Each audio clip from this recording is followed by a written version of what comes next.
कोई कुर्बानी नहीं दी गई।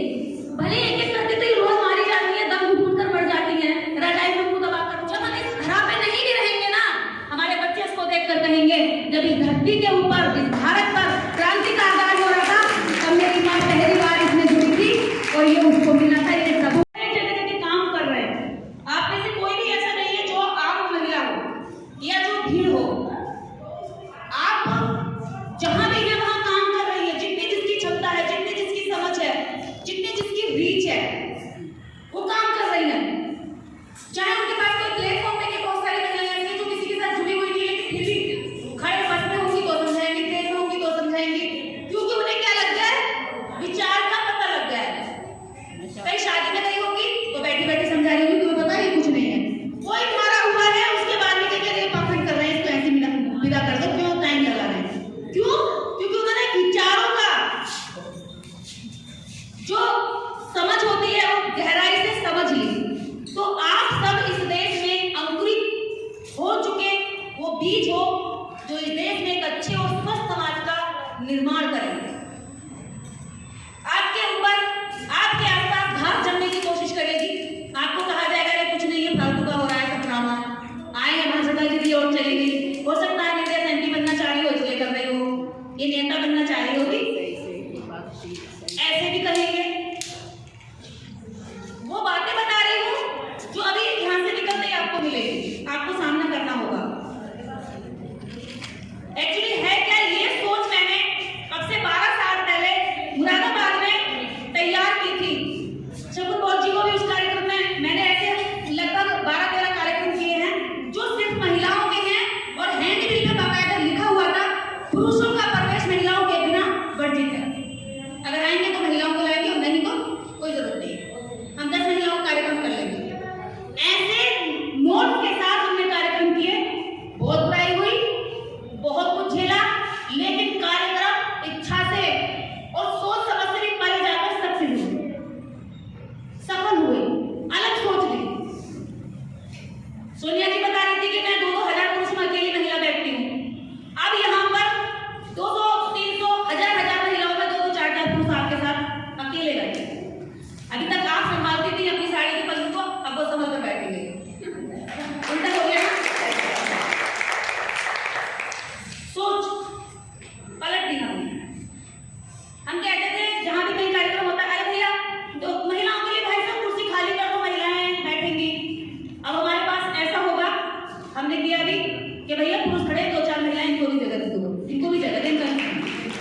क्या हुआ? सोच का परिवर्तन, समाज का परिवर्तन। अभी यहाँ हम जब लंच कर रहे थे तो भीड़ साड़ी किसकी थी लंच पर? 2-3 पुरुष थे, वो अपनी प्लेट लेकर पीछे खड़े थे। तो अभी हमने उनसे कहा इनको भी आगे कर लो थोड़ा सा। यानी कि हम हमेशा दया की दृष्टि से देखे गए, कमजोर देखे गए।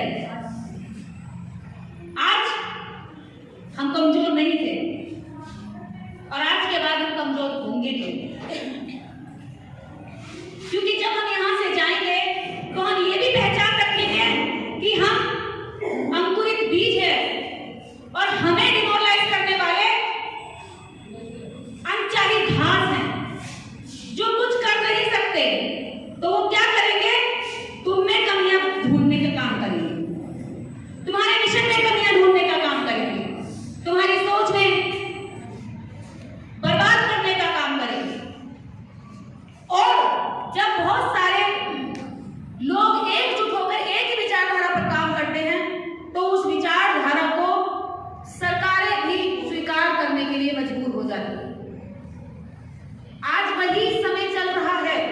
आप जितनी भी बैठी हैं, मुझे नहीं लगता कि कोई भी मंदिर में जाकर सुबह शाम घंटा बजाती होगी।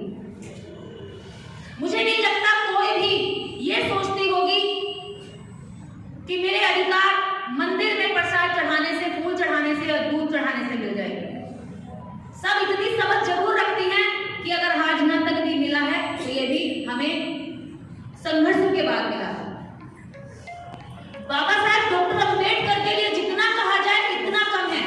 आज हमारे अम्बेडकरवादी मंचों पर भी बात बाबा साहेब की होती है, बहुत अच्छा लगता है। हिंदू कौशल का भी बखान करते हैं, लेकिन अगर 50 कुर्सियां लगी होंगी तो 50 कुर्सियों में 49 पुरुष होंगे।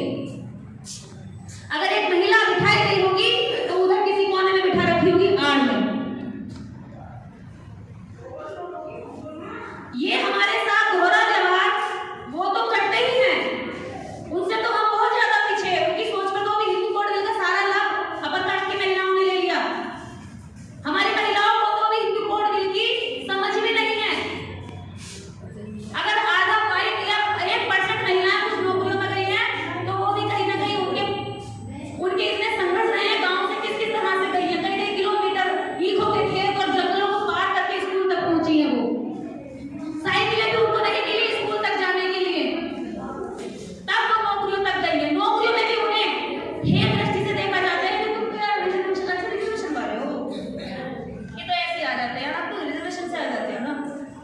ये कहकर उनके मनोबल को कमजोर करने की कोशिश की जाती है कदम कदम पर। तो ये जो कमजोरी है हमें यही खत्म करनी है। हमारे कुछ इश्यूज हैं जिन मुद्दों पर हमने आज आप लोगों को जोड़ा है।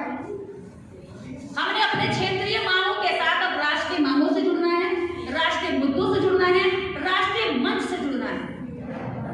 ये भारत की राजधानी के अंदर आपका आगमन कोई छोटी बात नहीं है, कोई छोटी घटना नहीं। आपका आगमन ये बताता है कि आप क्रांति के लिए तैयार हैं। बस आपको किसी ने बताया है कि आपको जुड़कर क्रांति करनी है। बस कोई सहारा हाथ पकड़कर ये नहीं मिला, मुझे भी नहीं मिला। आज ये कोशिश भी की तो इतनी कठिनाइयों का सामना करना पड़ा कि मैंने अभी गाड़ी बेची है, उस गाड़ी का मैं उससे पहले ही मैं लगा 50,000 रुपये खर्च कर दूं। भाग दौड़ में लोगों के आने में जाने में यहाँ वहाँ, इसमें पता ही नहीं चला मुझे। आज सुबह मैंने स्टेटमेंट दे दी बैंक में कहने और मुझे कितना सा भी रखने पर उसको दुख नहीं है। पता है मुझे क्यों नहीं है दुख?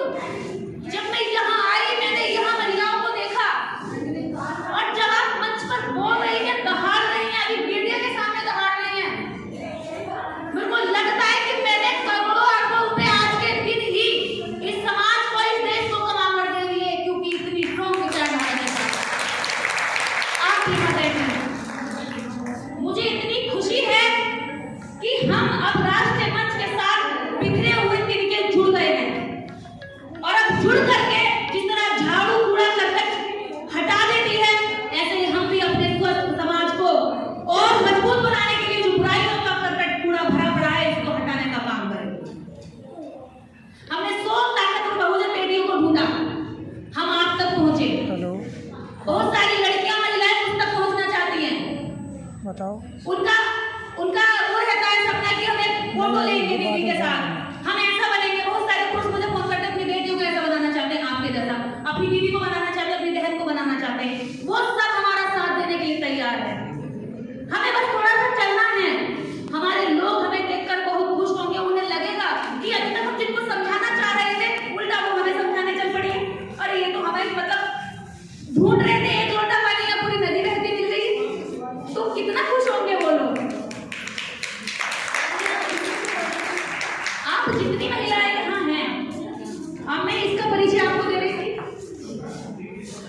इसका नाम है, ये बहुत छोटी सी शील्ड है, लेकिन 2022 का ये वो पावरफुल इवेंट है और ये पावरफुल शील्ड है जो आपको उन 100 ताकतवर बहुजन महिलाओं में, उस संख्या में काउंट करने की क्षमता रखता है। आप जब भी यहाँ से जाएंगी, जब भी ये देखेंगी, इस क्रांति का जब आगाज होगा, जब हम इस धरा पे नहीं भी रहेंगे ना, हमारे बच्चे इसको देखकर कहेंगे जब इस धरती के ऊपर, इस भारत पर क्रांति का आगाज हो रहा था, तब मेरी माँ पहली बार इसमें जुड़ी थी और ये उसको मिला था। ये सबूत है। जब इस देश की करोड़ों महिलाएं कथाओं में कथा सुन रही थी, तब हम इस देश की रणनीति बना रही थी।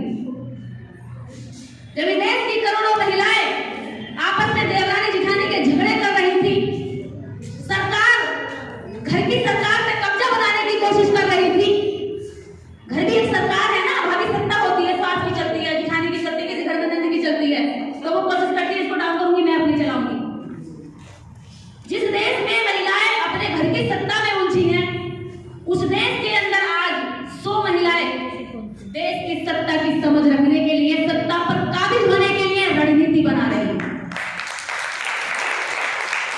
वो घर की लड़ाई झगड़ों से ऊपर उठ चुकी है। वो बाहरी वैचारिक जो परिवेश है उसमें एंट्री कर चुकी है। और ये सबूत है आपका यहाँ बैठे होना। आप गवाह हो इस बात की कि ये देश अब एक अच्छी और स्वस्थ क्रांति की ओर उठ चला है। भारत में महिलाओं ने सेकंड नंबर पर वोट का अधिकार प्राप्त किया। इस विश्व में महिलाओं को वोट का अधिकार किसी भी देश में नहीं मिला था। और इस भारत की महिलाओं ने वोट के अधिकार के लिए भी कोई आंदोलन नहीं किया, कोई संघर्ष नहीं किया, कोई कुर्बानी नहीं दी गई। भले एक एक करके तो रोज मारी जाती है, दम घुट कर मर जाती है, रजाई में